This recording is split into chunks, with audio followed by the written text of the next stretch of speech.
Lo que vas a descubrir hoy te conmoverá hasta lo más profundo del alma, porque nadie en su sano juicio se imagina que una hija sea capaz de atar a su propia madre bajo el sol abrasador, negándole un simple vaso de agua fresca para obligarla a firmar los papeles de su herencia.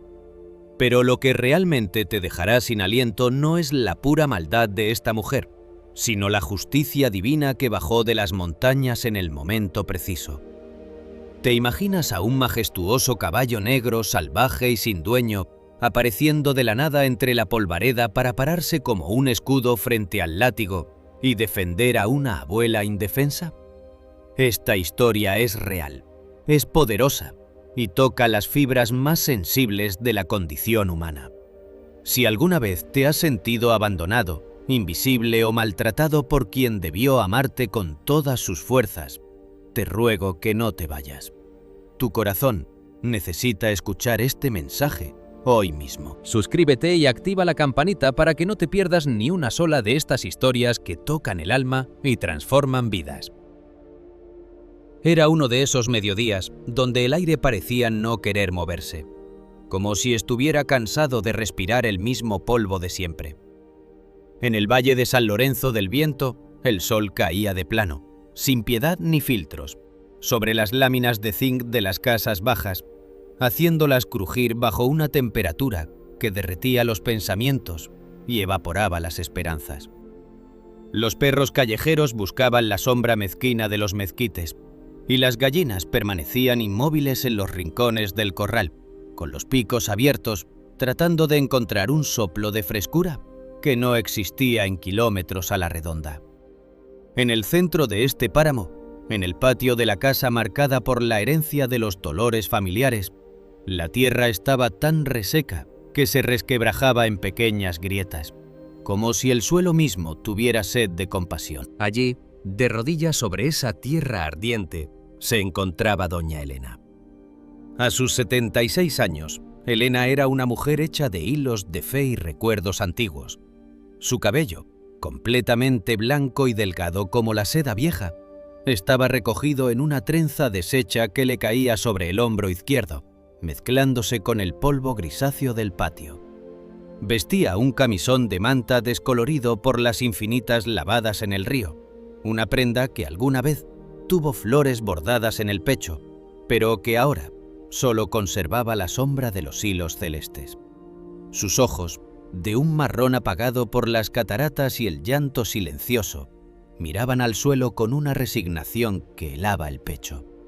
Sus manos, nudosas y desgastadas por décadas de lavar ajeno, sembrar maíz y acariciar frentes afiebradas, estaban atadas a su espalda con un mecate de istle grueso que ya le había comenzado a cortar la circulación, dejando marcas de un color púrpura doloroso en sus muñecas débiles. De pie frente a ella, con una sombra alargada y amenazante que parecía cubrir el cuerpo frágil de la anciana, estaba Sofía, su única hija. Sofía tenía 44 años, pero el rencor le había cincelado en el rostro unas facciones duras y angulosas que la hacían parecer mucho mayor. Su cabello negro, amarrado con fuerza en un chongo que le estiraba la piel de la frente, no dejaba escapar un solo mechón suelto. Llevaba una blusa de color gris ceniza y una falda oscura que le llegaba a los tobillos. En su mano derecha sostenía un fajo de papeles arrugados, manchados de sudor y codicia, y en la izquierda un chicote de cuero trenzado que su difunto padre utilizaba para guiar al ganado. Sus ojos oscuros, vacíos de cualquier destello de piedad, miraban a su madre no como a la mujer que le había dado la vida, sino como a un obstáculo molesto que le impedía adueñarse de la poca tierra que quedaba en el valle. «Firma de una vez, mamá», dijo Sofía, y su voz sonó tan seca como las ramas que caían de los árboles muertos. «No voy a perder otro día aquí esperándote. Ya te lo dije, firma estos papeles y te dejo entrar a la sombra. No es tan difícil, solo tienes que poner tu huella o tu firma aquí abajo, y todo este calvario se acaba para las dos». Doña Elena levantó despacio la cabeza. El movimiento le dolió en el cuello curtido por el sol. El sudor le corría por las sienes, arrastrando el polvo del camino y metiéndosele en los ojos cansados. Sentía la boca pastosa, la garganta tan seca que cada palabra que intentaba articular le raspaba las entrañas como si tragara arena de río. «Hija», susurró con un hilo de voz que apenas pudo ganarle al zumbido de las chicharras, «no me hagas esto. Tú sabes que esta tierra no es mía para regalarla así. Es lo único que nos dejó tu padre, el esfuerzo de toda su vida para que cuando yo no esté, tú y tus hermanos tengan un lugar donde guarecerse. No dejes que la ambición te ciegue el alma, mi Sofía». «No me hables de mi padre», gritó Sofía dando un paso adelante y haciendo que el chicote de cuero azotara el suelo polvoriento con un chasquido seco que espantó a un lagartijo que dormía sobre una piedra. «Mi padre se murió sin darnos nada más que promesas. Yo me rompí las manos trabajando en las casas de los ricos en la ciudad mientras tú te quedabas aquí, rezando frente a tus santos de yeso. La tierra es de quien la necesita ahora. Firma de una buena vez». Elena cerró los ojos y dejó caer una lágrima que se evaporó casi al instante al tocar la piel ardiente de sus mejillas. A unos cuantos pasos de ella, sobre un banco de madera podrida por la humedad y el sol, se encontraba un vaso de peltre azul lleno de agua fresca del pozo. Gotas pequeñas de condensación resbalaban por el metal, tentando la mirada de la anciana. Era un suplicio diseñado con frialdad. «Dame un trago de agua, por favor», suplicó Elena, sintiendo que la cabeza le daba vueltas por el golpe de calor. «Solo un trago, Sofía. Dios te lo va a pagar. No me dejes morir así bajo este sol que no perdona». Sofía se acercó al vaso, lo tomó con una lentitud exasperante y lo inclinó frente a los ojos de su madre, dejando que unos hilos de agua cayeran directamente sobre la tierra seca, donde se convirtieron en pequeñas manchas de fango que desaparecieron al instante bajo el calor del suelo. «El agua es para los que obedecen, mamá», respondió Sofía con un tono de voz gélido. «Si quieres beber, firma. No voy a tener compasión de una vieja terca que prefiere ver sufrir a su propia sangre antes de soltar unas escrituras viejas. Tienes 5 minutos antes de que el sol de la una te termine de secar las pocas fuerzas que te quedan». En el silencio que siguió, la mente de doña Elena viajó a través de los años, buscando refugio en los días en que el dolor no habitaba en esa casa. Recordó cuando Sofía era apenas una recién nacida, una criatura tan frágil que cabía en el hueco de sus manos. Recordó las noches de tormenta en que la niña lloraba aferrada a su cuello, y cómo ella, Elena, pasaba las horas en vela cantándole bajito una canción de cuna, acunándola contra su pecho para ahuyentar el miedo. Recordó las manos pequeñas que jugaban con su trenza canosa y la risa cristalina que solía llenar el patio de las amapolas en las tardes de primavera. ¿En qué recodo del camino se había perdido esa niña? ¿Cómo era posible que el mismo cuerpo que había alimentado con su propia leche ahora se alzara sobre ella con un látigo en la mano, negándole la vida en un trago de agua? No encontraba respuestas, solo un vacío inmenso que le dolía más que las amarras de Ixtle. Esta tierra, este patio que hoy olía a codicia y a polvo seco, había sido el santuario de un amor que ya no pertenecía a este mundo. Doña Elena recordaba con nitidez los años de su juventud, cuando su esposo, Mateo Salazar, trabajaba de sol a sol con la azada al hombro, abriendo surcos en la piedra para sembrar las primeras semillas de maíz. Mateo era un hombre de manos callosas pero de caricias suaves, un alma noble que siempre decía que la tierra no se poseía con papeles, sino con respeto y sudor. Elena recordaba el olor a tierra mojada de sus camisas cuando regresaba al atardecer, y cómo juntos construyeron las paredes de adobe de esa misma casa, ladrillo a ladrillo, mezclando el barro con paja y con la ilusión de dejarle un techo seguro a su descendencia. En aquellos tiempos, la pequeña Sofía corría descalza por el patio, persiguiendo a las mariposas amarillas, y Mateo la levantaba por los aires, haciéndola reír con una fuerza que parecía espantar cualquier asomo de tristeza. ¿Cómo era posible que ese mismo suelo, bendecido por la alegría y el esfuerzo honesto de un buen hombre, se hubiera convertido en el cadalso donde su propia hija pretendía arrebatarle el último soplo de vida? Sofía, sentada en la tierra ardiente tras la caminata cansada, miraba sus propias manos temblorosas. El calor del suelo le traspasaba la tela de la falda, pero por dentro sentía un hielo que le congelaba la sangre. Sus ojos iban de la figura frágil de su madre a los papeles dispersos que contenían las escrituras de la casa. Aquellas hojas, amarillentas y desgastadas por los años, representaban para ella la única salida de una vida de amargura y privaciones. Desde que se mudó a la ciudad a trabajar en el servicio doméstico de los señores ricos, una envidia sorda se le había metido en el alma. Veía los lujos de las casas ajenas, los jardines siempre verdes que olían a flores importadas, los vasos de cristal fino que nunca se vaciaban, y se preguntaba por qué ella tenía que regresar siempre a la miseria de San Lorenzo del Viento. Aquella envidia, con el paso de las estaciones, se transformó en un rencor sordo contra sus padres, acusándolos en su mente de su propia falta de fortuna. Si ellos hubieran sido diferentes, si hubieran vendido esta tierra baldía a tiempo, mi vida no sería esta cadena de humillaciones, se repetía cada noche frente al espejo de su pequeño cuarto alquilado.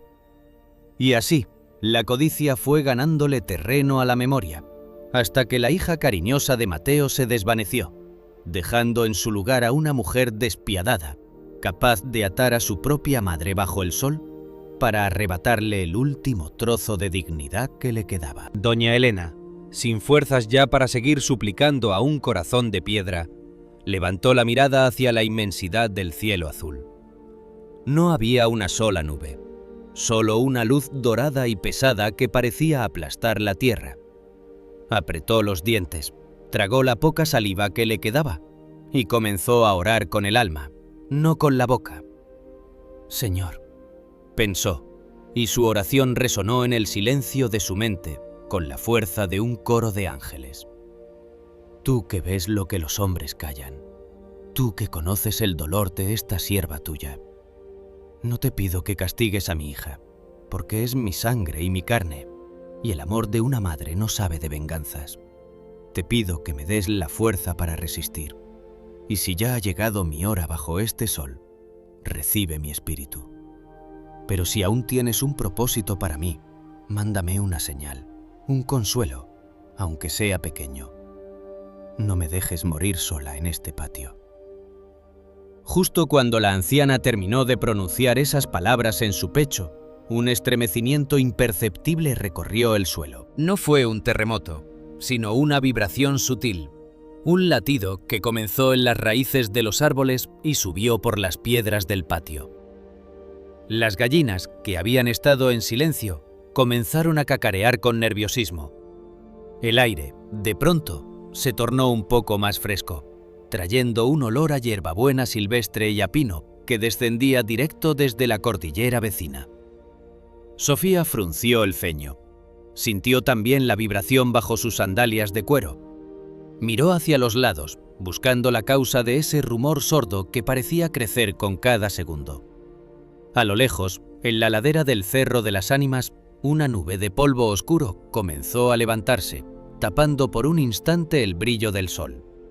El sonido de un galope lejano empezó a escucharse, rítmico, potente, como el retumbar de tambores de guerra que se acercaban sin prisa pero sin pausa. No era el galope de un animal cansado por el trabajo del campo. Era el trote libre, salvaje y furioso de una criatura que no conocía el peso de la montura ni el dolor de la espuela. «¿Qué es eso?», murmuró Sofía apretando el chicote contra su costado y dando un paso atrás, sintiendo que el suelo vibraba de una forma que le encogía el estómago. Por el callejón de la entrada, rompiendo los matorrales secos y saltando la barda de piedra que delimitaba el terreno con una agilidad que parecía sobrenatural, apareció él. Era un caballo negro de un tamaño imponente, un animal que parecía tallado en la misma obsidiana de las cuevas más profundas de la sierra. Su pelaje, brillante a pesar del polvo que levantaba a su paso, reflejaba la luz del sol como si fuera un espejo de carbón encendido. Su melena, larga, tupida y de un color azabache profundo, flotaba en el aire como una bandera de libertad, y sus ojos, grandes, inteligentes y llenos de un fuego dorado, miraban fijamente la escena con una atención que no era la de una bestia común. El animal no llevaba silla, ni riendas, ni marcas de herraje en sus ancas fuertes. Era el espíritu de la montaña hecho carne y músculo. El caballo negro se detuvo de golpe a escasos 2 metros de doña Elena. Sus cascos golpearon la tierra reseca con tal fuerza que levantaron una cortina de polvo que envolvió a la anciana en un abrazo protector. El animal soltó un resoplido largo y sonoro, un bramido que pareció sacudir los cimientos de la casa de adobe. Luego, con una lentitud majestuosa, se colocó justo entre Sofía y doña Elena, interponiendo su enorme lomo como un escudo inquebrantable. Sus orejas estaban echadas hacia atrás, la piel de su cuello vibraba por la tensión, y el pecho subía y bajaba rítmicamente, como si contuviera una furia sagrada que estaba a punto de desatarse. Sofía se quedó paralizada.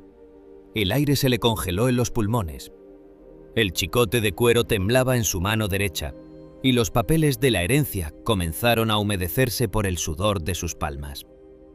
Nunca en su vida había visto a un animal de esa envergadura, y mucho menos uno que la mirara con una fijeza tan humana, tan inquisidora.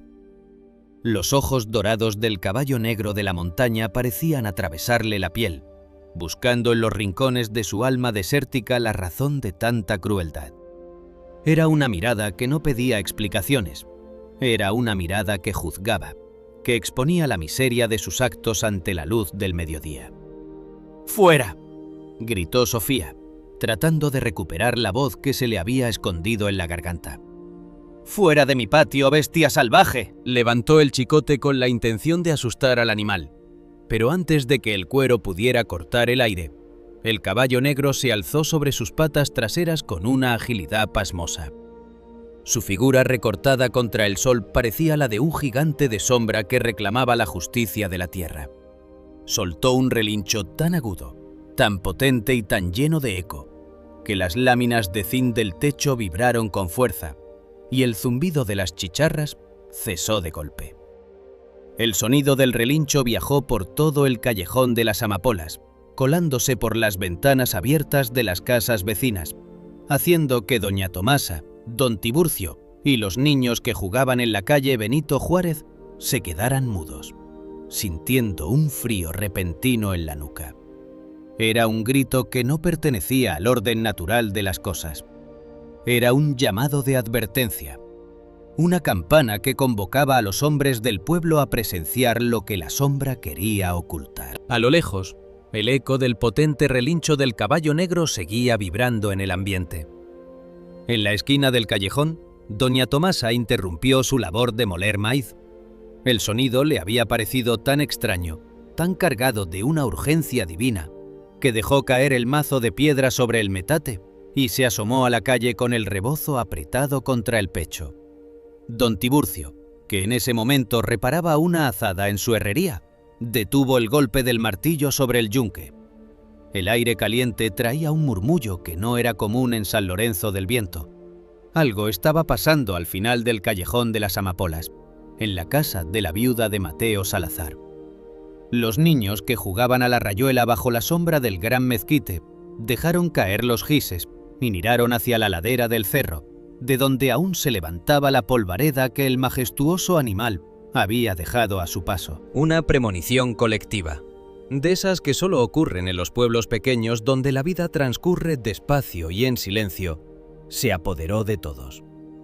Sin decir palabra, los vecinos comenzaron a salir de sus portales, caminando con pasos rápidos y rostros serenos, pero cargados de una honda preocupación, atraídos por el llamado del caballo negro, que seguía montando guardia en el patio de la infamia. Sofía retrocedió 3 pasos, tropezando con una piedra del camino, y cayó sentada sobre la tierra caliente.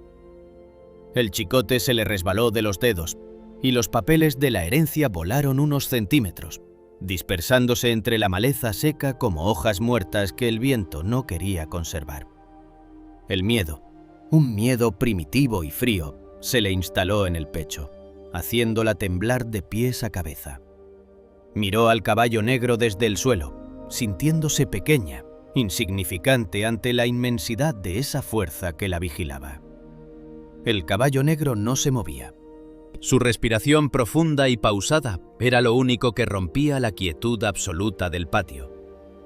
De su hocico húmedo caían pequeñas gotas de baba que tocaban el suelo seco, donde se formaban diminutos círculos de polvo húmedo. El brillo dorado de sus ojos parecía intensificarse con cada minuto que pasaba. No era un animal agresivo, era un juez que esperaba la sentencia. Sofía, con el corazón martillándole en el pecho, estiró lentamente la mano izquierda hacia el chicote que yacía a unos centímetros de ella. Tenía la absurda idea de que si lograba empuñar el cuero de nuevo, recuperaría el control de la situación. Pero en cuanto sus dedos rozaron el mango de madera del látigo, el caballo negro dio un paso firme hacia adelante, golpeando el suelo con su casco derecho con un estruendo seco que pareció una advertencia definitiva. Sofía retiró la mano como si hubiera tocado una brasa encendida. El mensaje era claro. La violencia no tenía cabida bajo esa sombra. Doña Elena, sintiendo que sus fuerzas volvían gracias al aire fresco que parecía emanar del animal, levantó un poco más los hombros. Sus muñecas, aunque lastimadas por el ixtle, ya no le dolían tanto. El sudor de su rostro comenzaba a secarse bajo la brisa fresca del cerro. La luz del sol comenzó a filtrarse de una manera distinta entre las ramas del gran mezquite del patio. Ya no era la luz abrasadora que quemaba la piel, era un manto dorado que parecía coronar la trenza blanca de la anciana, dándole un aire de santidad y resistencia que desarmaba cualquier intento de maldad. En ese patio, donde la crueldad pretendía reinar en la sombra, el cielo había decidido abrirse de par en par, enviando a uno de sus guardianes más puros para recordarle a San Lorenzo del Viento que el amor y la lealtad de una madre son sagrados, y que cuando la justicia de los hombres calla, la justicia divina siempre encuentra la forma de descender de las montañas con patas firmes y crines al viento. El viento en San Miguel de las Ánimas nunca soplaba de frente. Parecía dar vueltas en círculo sobre las esquinas ásperas de las calles, levantando remolinos de polvo gris que se asentaban como una costra sobre las paredes de adobe de las casas bajas. Era un aire que traía el olor de la sierra seca, de la maleza quemada por el sol y de una soledad que se metía por las rendijas de las puertas sin pedir permiso. En medio de ese páramo de tierra agrietada, el tiempo parecía disolverse lentamente, como si la prisa fuera un invento lejano que nada tenía que ver con la rutina del pueblo. En la casa marcada con el número 12 de la calle San Juan, el eco de los días transcurría con el ritmo pausado de un péndulo antiguo. Allí, sentada en una mecedora de mimbre cuyas varas crujían a cada vaivén, pasaba las horas doña Clara. A sus 70 años, la vida le había cobrado el peaje de la vejez en las articulaciones de sus manos. Sus dedos, deformados por una artritis severa que le curvaba las falanges como si fueran raíces expuestas de un árbol viejo, se aferraban sin embargo a 2 agujas de madera desgastada.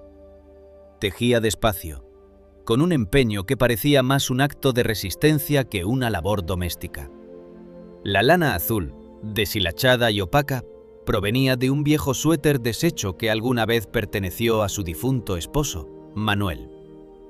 Cada nudo que formaba con sus movimientos torpes era una forma de hilvanar el pasado con el presente, un intento silencioso de mantener viva la memoria en un hogar donde el silencio se había vuelto pesado y amargo.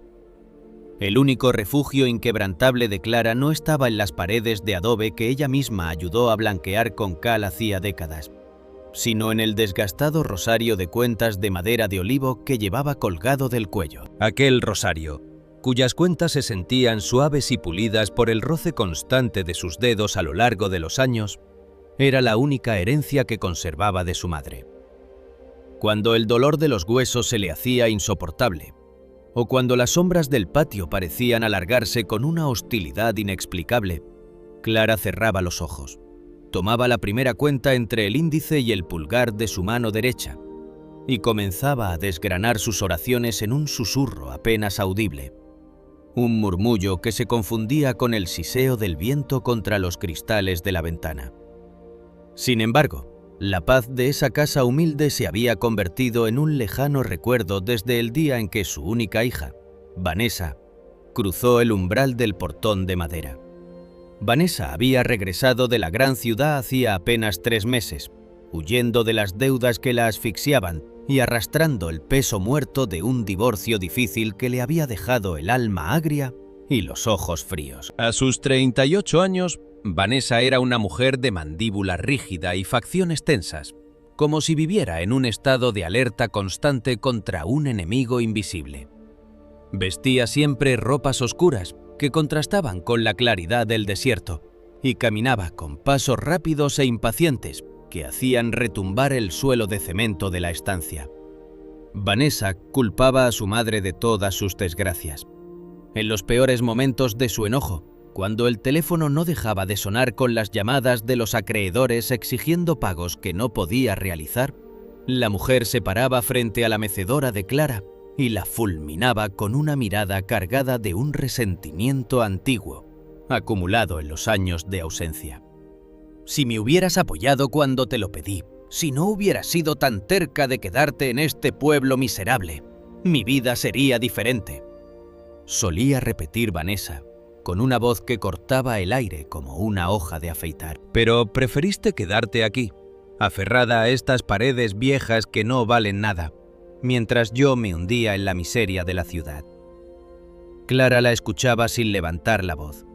A veces, una lágrima silenciosa le rodaba por la mejilla arrugada, perdiéndose en los surcos de su piel reseca por el sol del desierto, pero nunca respondía con ira.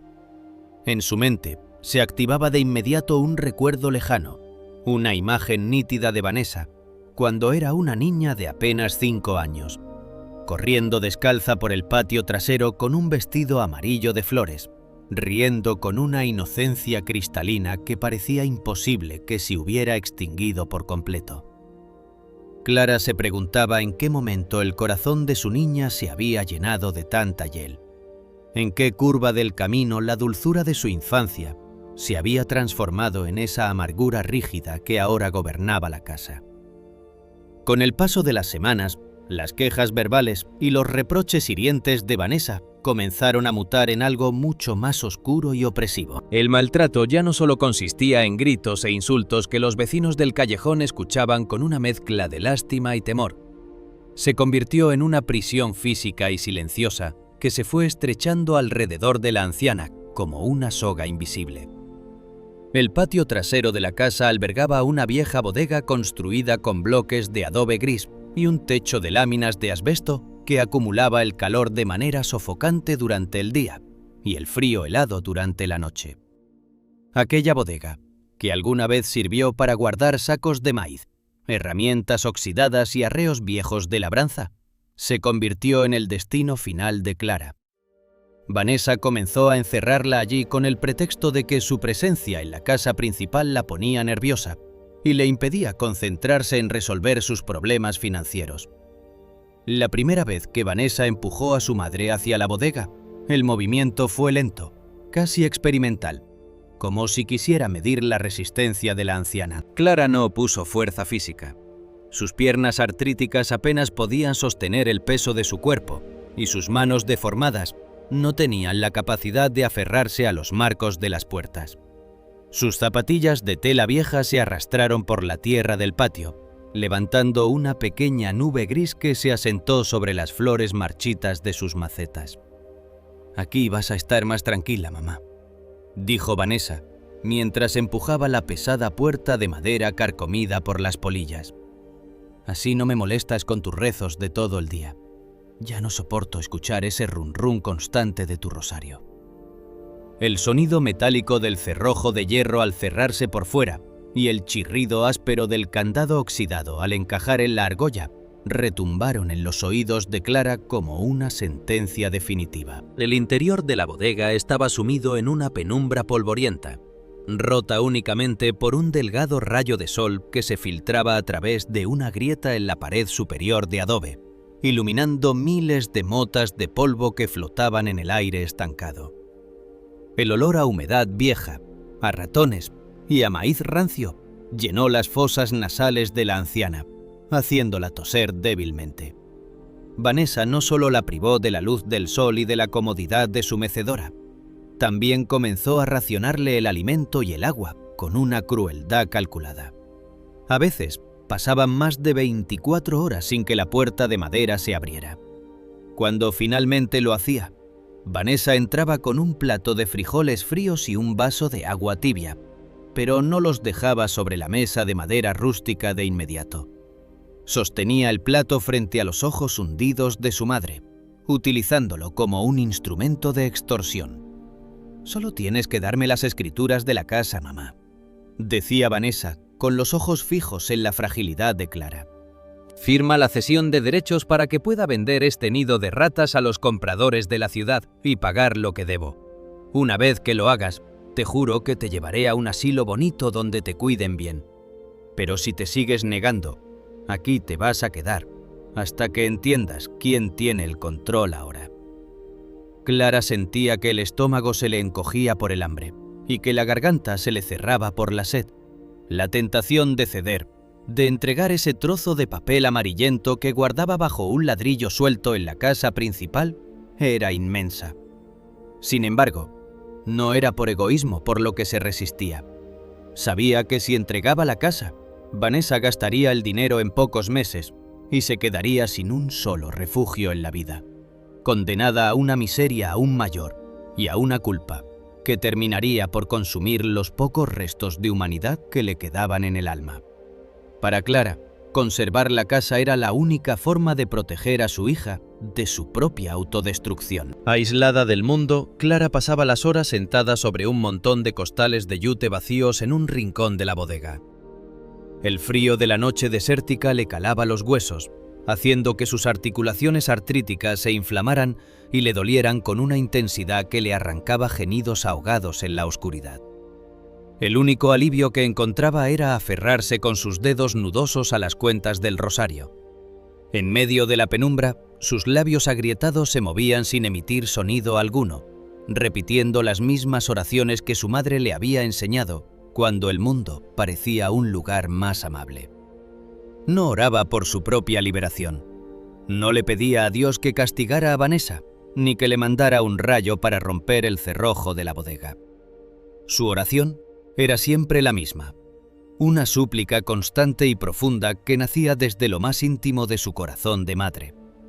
«Señor», murmuraba en la quietud de la noche, mientras el viento del desierto hacía silbar las láminas de asbesto del techo. «Sana el alma atormentada de mi niña. Quítale esa piedra que lleva en el pecho, ese rencor que no la deja vivir en paz. Ella no es mala, padre. Solo está perdida en la oscuridad de sus dolores. No la juzgues por lo que me hace a mí, porque yo ya la perdoné desde el primer día. Devuélvele la luz a sus ojos y dale la paz que tanto necesita su corazón». Afuera, en el patio, Vanessa caminaba de un lado a otro, fumando un cigarrillo tras otro bajo la luz de la luna llena que pintaba de un color plateado las paredes de la casa. Escuchaba a veces el débil murmullo que venía de la bodega y apretaba los dientes con una rabia que no era más que el escudo con el que intentaba protegerse de su propia conciencia. Sabía que lo que estaba haciendo era una monstruosidad, que mantener a su propia madre encerrada y hambrienta la convertía en un ser miserable ante los ojos de Dios y de los hombres. Pero la desesperación de las deudas y el orgullo herido eran un motor que la empujaba a seguir adelante, a no dar un paso atrás en su empeño de conseguir la firma que resolvería su vida material. La prisión de Doña Clara parecía perfecta, invisible para el resto de San Miguel de las Ánimas. Los pocos vecinos que a veces preguntaban por ella al ver el portón cerrado recibían siempre la misma respuesta fría de Vanessa. Mi mamá está muy cansada y prefiere no recibir visitas. Ya está muy vieja para andar en la calle. Y el pueblo, acostumbrado a que las familias resolvieran sus dolores tras los muros de adobe, callaba y se apartaba, ignorante de la tragedia silenciosa que se consumía en la bodega del patio trasero.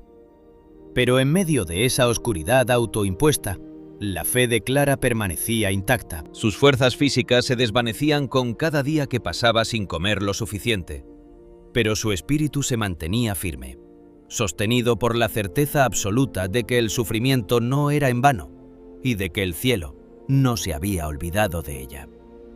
En la soledad de su encierro, Clara seguía tejiendo con sus agujas de madera invisibles una red de oraciones que envolvía a su hija, esperando el momento en que la luz de la verdad encontrara una rendija para entrar en ese corazón de piedra y liberarlas a las dos de la prisión que las consumía. La tarde no era simplemente sofocante, era una losa ardiente que aplastaba el valle, un aire pesado que se masticaba rancio y que olía a ceniza vieja y a metal recalentado. El sol, colgado en el cenit como un ojo ciego de fuego, derretía las sombras del porche y hacía que las vigas de madera de la casa número 12 crujieran con un quejido seco, como si la estructura misma de la casa se estuviera cansando de resistir el peso de los años. En ese silencio espeso, roto únicamente por el zumbido flojo de las moscas sobre los charcos de agua estancada en el patio, el sonido de unos golpes violentos en el zaguán de madera exterior rompió la quietud con la violencia de un hachazo. Eran los acreedores de la ciudad, hombres con camisas de vestir empapadas en sudor, maletines de cuero artificial y voces que no sabían de ruegos. Habían venido a cobrar las deudas acumuladas de Vanessa, deudas que llevaban nombres de juzgados, de embargos inminentes y de denuncias penales por fraude que amenazaban con arrastrarla a una celda de cemento frío. Sus gritos desde la calle, exigiendo ver a la dueña de la propiedad y amenazando con traer a la policía antes de que cayera el sol, resonaron por todo el callejón de San Juan, despertando el murmullo asustado de los vecinos que se asomaban con disimulo tras las cortinas de encaje. Vanessa, que se encontraba en la sala principal devorándose las uñas hasta dejárselas en carne viva, sintió que el mundo entero se le desplomaba sobre los hombros.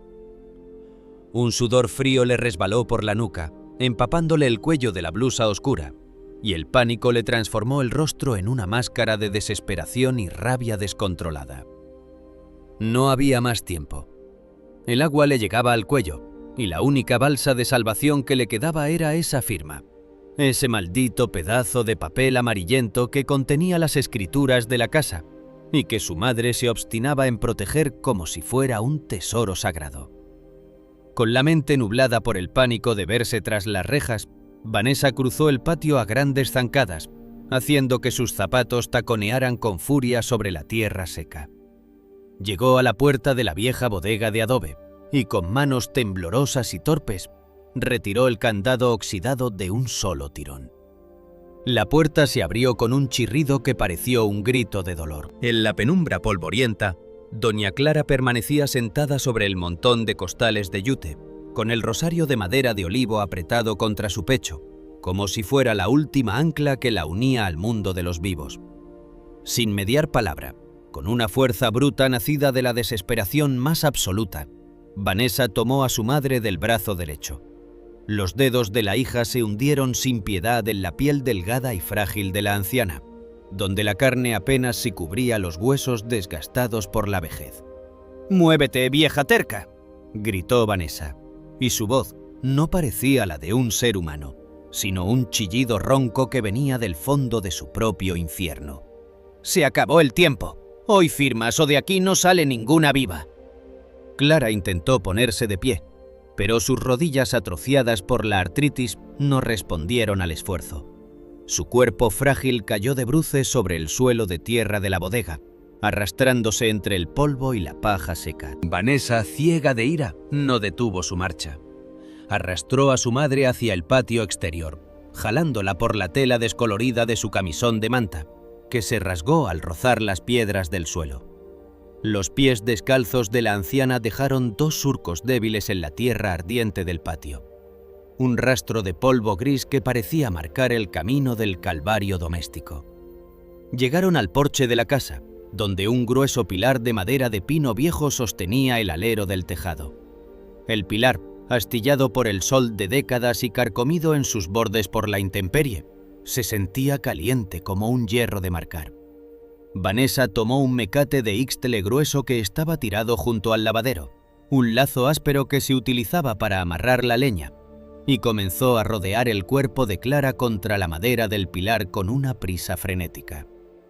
Dio una vuelta, luego otra, apretando el lazo con cada movimiento de sus hombros fuertes. El mecate áspero se hundió en las muñecas heridas de doña Clara, rozando la piel delicada de sus brazos y provocándole un dolor agudo que le hizo apretar los dientes para no soltar un grito que asustara aún más a su hija. La anciana quedó inmovilizada contra el pilar, con la espalda pegada a la madera astillada, y el sol del atardecer dándole de lleno en el rostro pálido y sudoroso. Las amarras le oprimían el pecho, dificultándole la respiración y haciendo que cada bocanada de aire caliente le quemara la garganta reseca. Frente a ella, Vanessa respiraba de manera entrecortada, con el cabello negro deshecho y algunos mechones pegados a la frente por el sudor. Sus manos, que aún temblaban por el esfuerzo y el miedo, sostuvieron frente a los ojos de su madre el papel de la cesión de derechos de la casa, junto con una pluma de tinta negra. En su mano izquierda, la hija levantó una pesada vara de madera de meguite, una rama gruesa y nudosa que solía usarse para atrancar la puerta del corral trasero. «Vas a firmar ahora mismo, mamá», dijo Vanessa, y sus ojos oscuros brillaban con una locura fría que doña Clara nunca antes le había visto. «No voy a dejar que me lleven a la cárcel por tu culpa. Firma este papel o te juro por Dios que esta vara te va a doblar la espalda hasta que no puedas levantarte de este piso. No me importa lo que pase después.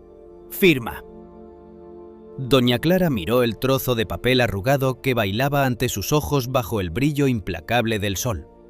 Sus labios, partidos por la deshidratación de los días de encierro, tenían pequeñas costras de sangre seca.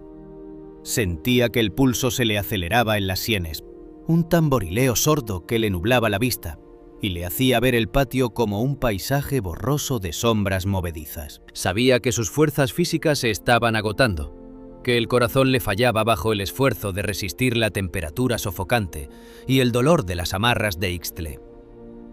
En ese instante de debilidad absoluta, la anciana cerró los ojos. Prefirió no mirar el rostro desfigurado por el odio de su propia hija. En la oscuridad de su mente, el recuerdo de su difunto esposo Manuel apareció como una ráfaga de viento fresco.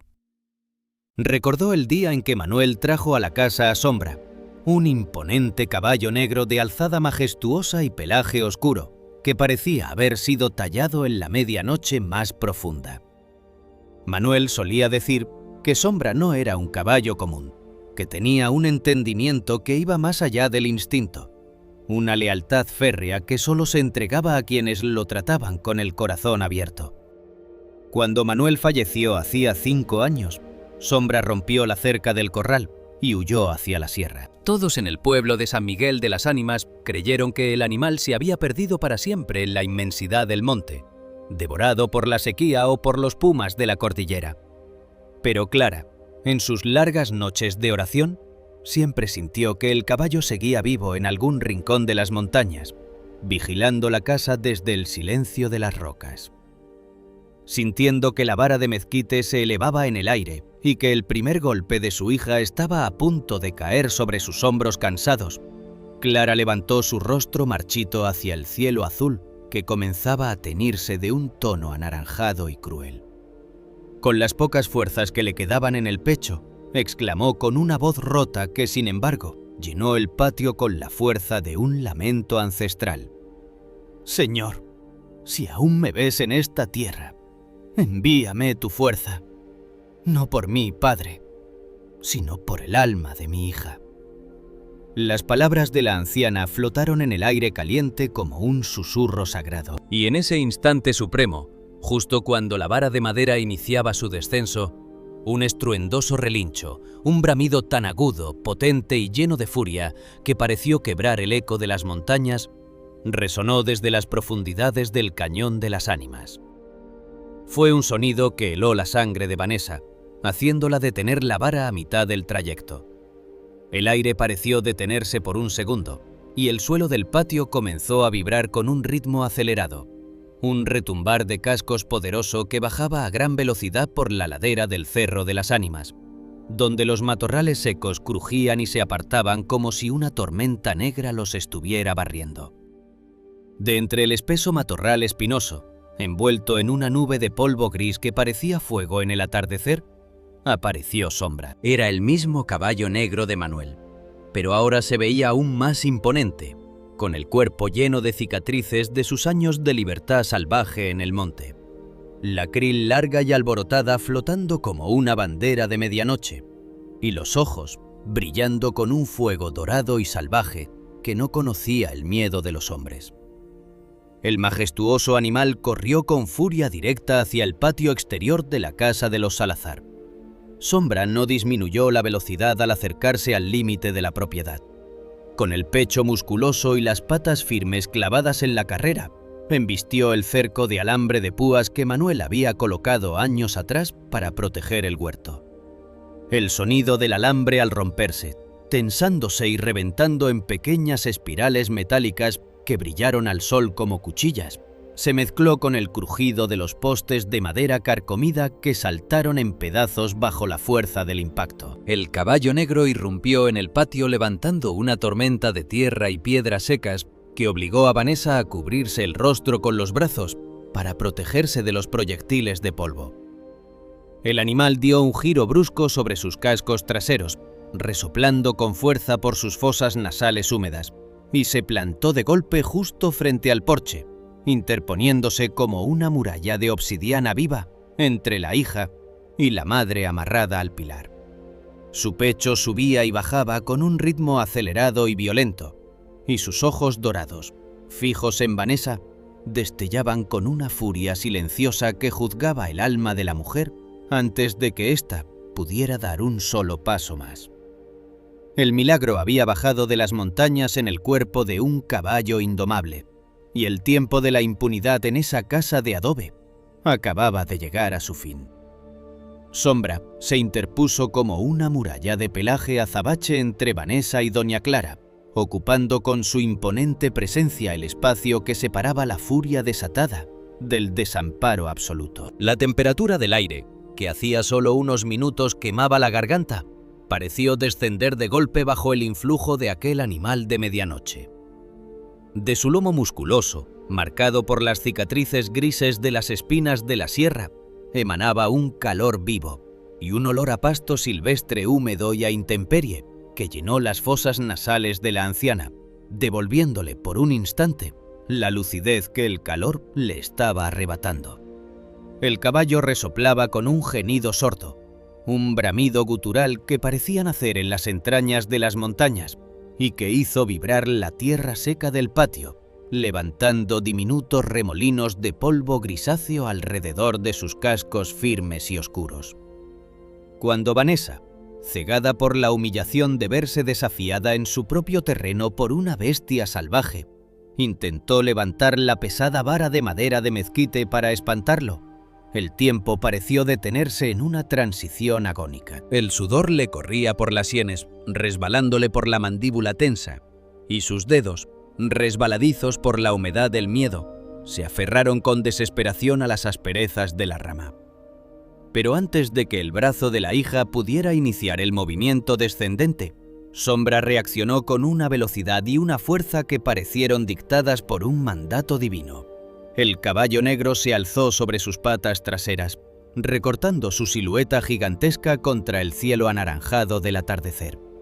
Su pecho musculoso se expandió con fuerza, y sus patas delanteras se agitaron en el aire con un poder celestial, cortando el viento sofocante con la precisión de dos cuchillas plateadas. En ese instante supremo, el animal soltó un relincho tan agudo, potente y cargado de dolor, que pareció el primer trueno de una tormenta que se avecina sobre el Valle de las Ánimas. El sonido, ensordecedor y majestuoso, rebotó en las paredes de adobe de la casa vecina, haciendo que las vigas del porche crujieran bajo el peso de una vibración que parecía no pertenecer a este mundo. Los ojos de Sombra, grandes, redondos y brillantes como dos brasas de oro encendido en la penumbra del patio, miraron directamente a Vanessa. No era la mirada vacía e instintiva de un caballo asustado. Era un juicio tan profundo, una mirada cargada de una inteligencia y una severidad tan absolutas que la mujer sintió cómo el aire se le congelaba de golpe en los pulmones. En ese cruce de miradas, Vanessa no vio solo a un caballo negro salvaje. Vio los ojos de su difunto padre, Manuel. Vio el mismo rigor silencioso, la misma lealtad inquebrantable a la bondad que su padre siempre defendió y que ella había decidido pisotear en su carrera hacia la ambición. El recuerdo de Manuel cepillando con paciencia el lomo de Sombra cuando ella era apenas una adolescente que aún sabía sonreír, le cruzó la mente como un relámpago de dolor. La vara de mezquite, que un segundo antes parecía el instrumento definitivo de su autoridad, se le hizo de pronto tan pesada como un bloque de plomo. Los dedos de Vanessa se aflojaron sin que ella pudiera controlarlos. El trozo de madera cayó al suelo con un golpe sordo, rebotando en la tierra antes de quedar inmóvil junto a los papeles arrugados de la herencia. La mujer se quedó paralizada en su sitio, con los brazos caídos a los costados y las rodillas temblando bajo el peso de un terror absoluto que le heló la sangre en las venas. El aire le faltaba, la boca se le había quedado seca, y una parálisis fría le impedía dar un solo paso hacia atrás para buscar refugio dentro de la casa. El juicio de la bestia la había desarmado por completo. El estruendo del relincho de Sombra y el llanto ahogado de doña Clara, que seguía amarrada al poste del porche con las muñecas enrojecidas, rompieron la frágil calma de la calle San Juan. Los sonidos del calvario doméstico, que hasta entonces Vanessa había logrado mantener ocultos tras el zaguán cerrado, ahora volaban libres por el aire del pueblo. A unas cuantas casas de allí, don Faustino, el herrero del barrio, un hombre de hombros anchos y manos ennegrecidas por el carbón del yunque, detuvo el golpe del martillo a mitad del aire. El sonido del relincho le había parecido tan cargado de una urgencia inusual que dejó la azada caliente sobre la ceniza y corrió hacia la puerta de su taller. Casi al mismo tiempo, doña Luisa, la costurera, que pasaba las tardes cosiendo ajuares de novia frente a la ventana para aprovechar la última luz del día, dejó caer la aguja de plata sobre la tela blanca. Sus ojos se llenaron de una sospecha dolorosa. Ese llanto que se escuchaba por debajo del bramido del caballo era el de doña Clara, la mujer dulce que siempre tenía una palabra de bendición para todos en el pueblo. «¡Es Clara!», gritó doña Luisa, saliendo a la calle polvorienta con las tijeras aún colgando del mandil. «Algo malo pasa en la casa 12». Una procesión improvisada de vecinos comenzó a correr hacia el final del callejón. Don Faustino iba a la cabeza, con sus pasos pesados levantando nubes de polvo grisáceo. Detrás de él corría doña Luisa, seguida por un grupo de niños del barrio que habían dejado sus canicas tiradas en la tierra del parque. Cuando llegaron al zaguán y vieron el cerco de alambre de púas completamente destrozado, con los postes de madera astillados en el suelo y las hebras metálicas revueltas como espinas rotas, el corazón se les cayó al estómago. Los vecinos cruzaron el umbral destruido del patio y se detuvieron en seco, presenciando con horror y asombro absoluto la escena que se revelaba ante sus ojos bajo la luz dorada y trágica del atardecer. Allí, atada firmemente al pilar de madera astillada del porche, estaba doña Clara. La anciana apenas si podía sostener la cabeza levantada. Su vestido de manta estaba rasgado y sucio de tierra, sus labios estaban partidos por la sed, y en sus muñecas heridas se hundían las fibras ásperas del mecate de istle con un color escarlata doloroso. A pesar de su sufrimiento físico, Sus ojos miraban al cielo con una serenidad que parecía de otro mundo, mientras sus labios se movían en una oración silenciosa que no cesaba. Frente a ella, Sombra permanecía erguido como una columna de obsidiana viva, con el cuello arqueado y la respiración profunda, expulsando ráfagas de vapor tibio sobre el suelo de tierra. Y a 3 pasos de la bestia, temblando de pánico y con el rostro desencajado por una vergüenza que la desnudaba por completo ante el pueblo, estaba Vanessa.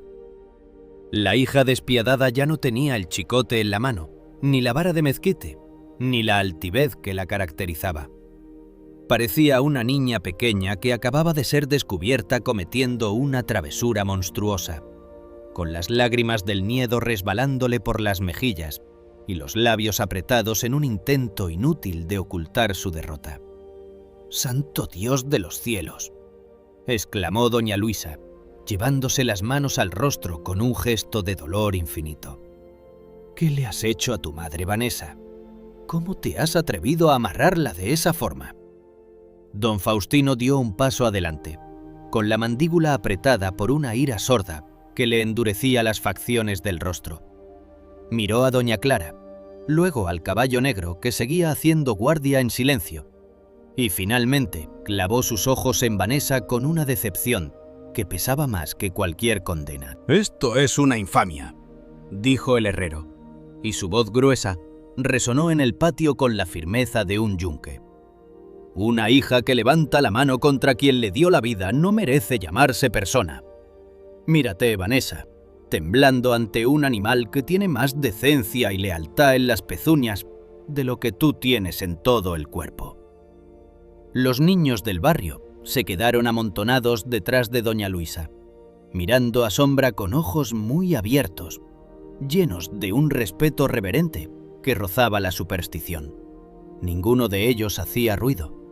Parecía que hasta los más pequeños entendían que estaban presenciando un juicio silencioso y sagrado, un momento donde el cielo entero se había puesto sobre 4 patas para defender a una mujer justa del peor de los desamparos. Vanessa sintió que las miradas del pueblo le pesaban como losas de cemento sobre la espalda. El silencio de Sombra, que la seguía observando sin hacer un solo movimiento, le dolía más que los gritos de los vecinos. El velo de su prisión invisible se había roto a pleno sol, y la verdad de su crueldad quedaba expuesta ante la comunidad que alguna vez la vio crecer. En ese patio humilde de San Miguel de las Ánimas, el orgullo de la gran ciudad se desmoronaba en la tierra del desierto, bajo el amparo eterno de un caballo fiel, que no estaba dispuesto a dejar caer a doña Clara. El pánico de Vanessa, que hasta ese instante se había mantenido como una coraza rígida de orgullo y desesperación, se desmoronó por completo, transformándose rápidamente en un llanto incontrolable y agónico. Al verse expuesta ante las miradas de reproche de todo el pueblo que colmaba el callejón de San Juan, y frente a la fija y sagrada mirada de Sombra, que la observaba con el peso de una justicia ancestral, sus piernas no pudieron sostener más el peso de su propia culpa. La mujer cayó de rodillas sobre la tierra ardiente del patio, doblando el torso hacia adelante hasta que su frente casi rozó el polvo gris. El chicote de cuero y los papeles arrugados de la herencia yacían a su lado, despojados de todo su poder ilusorio. Sollozaba de una manera visceral, con espasmos que le sacudían la espalda y le impedían articular palabra, mientras las lágrimas, calientes y copiosas, abrían surcos limpios a través de la costra de tierra que el viento le había dejado en las mejillas. «Perdón», logró balbucear entre el llanto, con una voz ahogada que apenas si recordaba a la que minutos antes ordenaba con crueldad. «Perdóname, mamá. Perdóname por todo lo que te he hecho. No sé en qué me convertí. La rabia me tapó los ojos. La desesperación de las deudas. Por favor, ten piedad de mí». Mientras los sollozos de Vanessa llenaban el patio, don Faustino, el herrero, dio 3 pasos firmes hacia el porche con su mano derecha buscando en el bolsillo de su pantalón de mezclilla la navaja de muelle con la que solía cortar el cuero en su taller. Su rostro, surcado por las marcas del carbón y del tiempo, se mantenía serio, pero sus movimientos eran de una delicadeza extrema. Doña Luisa, la costurera, se acercó al otro lado, sosteniendo los hombros débiles de doña Clara para evitar que el peso de su cuerpo la hiciera caer al suelo cuando las cuerdas cedieran. Con un movimiento suave pero decidido, don Faustino deslizó la hoja afilada por las hebras ásperas del mecate de Ixtle. El sonido de las fibras al romperse una a una bajo el filo metálico pareció el final de una larga condena de silencios. La soga se aflojó, cayendo al piso de madera astillada como una serpiente muerta. Al instante, la sangre comenzó a correr de nuevo por los dedos entumidos de doña Clara, provocándole un hormigueo doloroso que le hizo soltar un leve suspiro de alivio. La anciana levantó los brazos con dificultad, sintiendo el ardor de las marcas escarlatas que el Ixtle le había dejado en las muñecas, pero no prestó atención a sus propias heridas. Sus ojos, húmedos y cargados de un amor incondicional que desafiaba a la lógica del mundo, se fijaron de inmediato en la figura postrada de su hija. Con un esfuerzo que pareció devolverle la juventud perdida a sus piernas cansadas, doña Clara se deslizó hasta el suelo de tierra, arrodillándose al lado de su hija. Sus manos deformadas por la artritis, nudosas y temblorosas, se extendieron despacio hacia el rostro de Vanessa. Con la yema de sus dedos ásperos por el trabajo del campo, le apartó los mechones de cabello negro que le cubrían los ojos y le levantó la barbilla para obligarla a mirarla. «Mírame, mi niña», susurró doña Clara con una dulzura tan inmensa que pareció apaciguar el viento caliente del desierto. «Una madre no puede odiar a su propio fruto, por más amargo que éste se vuelva en el camino. Tu dolor ha sido muy grande, mi Sofía. Tu rabia te cegó. Pero tu alma no es esta oscuridad que hoy hemos visto. Yo te perdono, hija mía». Te perdono desde lo más hondo de mi ser, porque sé que el dolor te arrastró hasta este abismo. Vanessa se aferró a las rodillas de su madre, escondiendo el rostro en el camisón de manta descolorido de la anciana, llorando, como cuando era una niña de 5 años que tenía las tormentas de la sierra. El abrazo de Clara la envolvió por completo, uniendo en un solo latido la fragilidad de la vejez y la quiebra de la juventud perdida. Los vecinos que contemplaban la escena desde el umbral del portón destruido bajaron la cabeza en un silencio reverente, sintiendo que estaban presenciando un misterio sagrado, la prueba viva de que la fe y el perdón de una madre son infinitamente más fuertes que cualquier traición de la sangre. Sombra, que había permanecido inmóvil como una estatua de obsidiana viva vigilando el reencuentro, relajó finalmente la tensión de su cuerpo musculoso. Sus orejas, antes echadas hacia atrás en señal de alerta, se orientaron hacia el frente con curiosidad. Con pasos lentos, majestuosos y solemnes que hacían que sus cascos sonaran sobre la tierra suelta con la cadencia de una campana lejana, el caballo negro se acercó a las 2 mujeres arrodilladas. No había rastro de la furia salvaje que lo había traído de la sierra. Ahora su andar transmitía una paz profunda, casi celestial.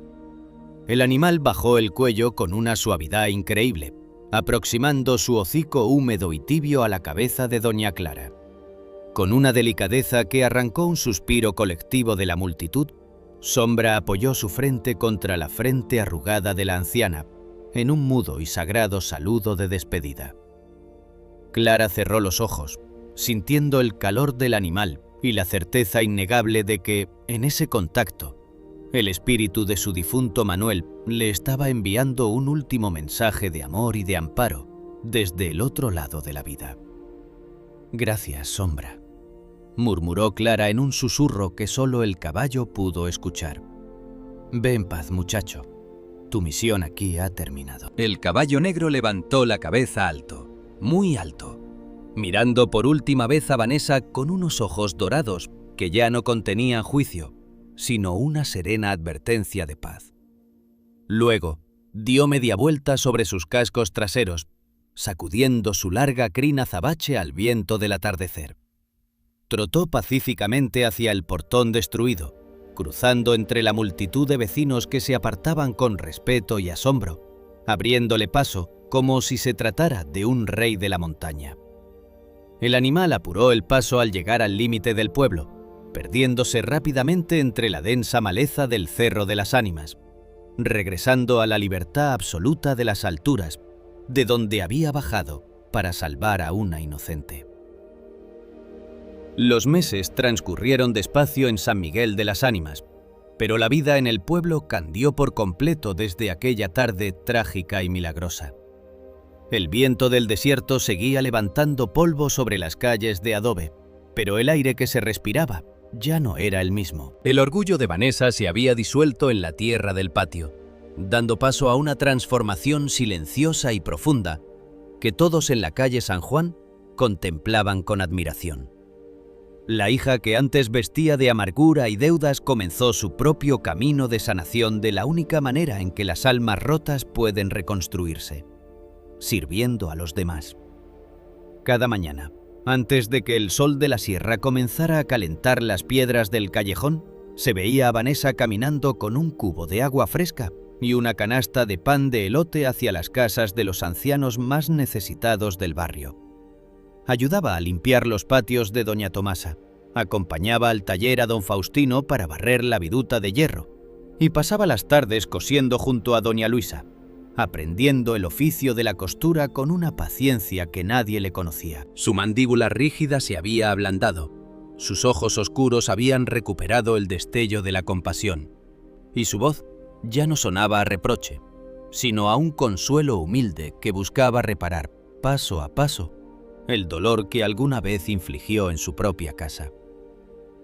En la casa número 12 de la calle San Juan, el pilar de madera del porche donde doña Clara estuvo atada bajo el sol abrasador seguía firme, sosteniendo el alero del tejado. Pero ya no era un símbolo de infamia ni de sufrimiento. Don Faustino, con la ayuda de varios carpinteros del pueblo, lijó las astillas de la viga carcomida, curó la madera vieja con aceite de linaza y colocó en el centro exacto una herradura de madera tallada a mano en una sola pieza de mezquite. Debajo de la herradura grabaron con letras pequeñas pero profundas una inscripción que los vecinos solían leer en silencio cada vez que pasaban frente al portón abierto: el cielo baja en silencio cuando el desamparo grita. Aquí se detuvo el látigo. Aquel pilar se convirtió en un recordatorio constante para toda la comunidad de San Miguel de las Ánimas de que Dios siempre encuentra un camino para defendernos, y de que las criaturas más puras de la creación pueden ser los mensajeros de una justicia que no necesita de cárceles ni de cadenas para triunfar sobre el mal. Doña Clara seguía tejiendo en su mecedora de mimbre, con el rosario de madera de olivo colgado del cuello y una sonrisa pacífica que reflejaba la plenitud de quien sabe que su fe ha salvado la vida y el alma de su hija. Vanessa solía sentarse a sus pies en las tardes de domingo, compartiendo el silencio suave del patio que alguna vez fue testigo del dolor y que ahora florecía con la esperanza de un nuevo comienzo. ¿Qué harías tú si supieras que aún estás a tiempo de pedir perdón a quienes has lastimado con tus silencios, tus palabras de hiel o tus ausencias? La historia de doña Clara y de Vanessa no es solo para conmovernos ante el milagro de un caballo negro que bajó de las montañas. Es una invitación urgente a mirar hacia dentro de nuestros propios hogares, a buscar la reconciliación con quienes nos dieron la vida o con quienes esperan un abrazo nuestro antes de que el sol se oculte para siempre. Déjanos tu reflexión en los comentarios de abajo. Cuéntanos si alguna vez has sentido que la justicia divina te rescató de una situación imposible, o si tienes aún sombra en tu vida que te ha protegido en la hora más oscura. Comparte esta historia con tus seres queridos para recordarles que el amor de una madre es un refugio inquebrantable y que la lealtad y la justicia del cielo siempre, sin excepción, encuentran el camino para triunfar sobre la oscuridad de la condición humana. Suscríbete al canal y activa la campanita para que sigas recibiendo estos mensajes que sanan el alma y nos devuelven la fe en lo imposible.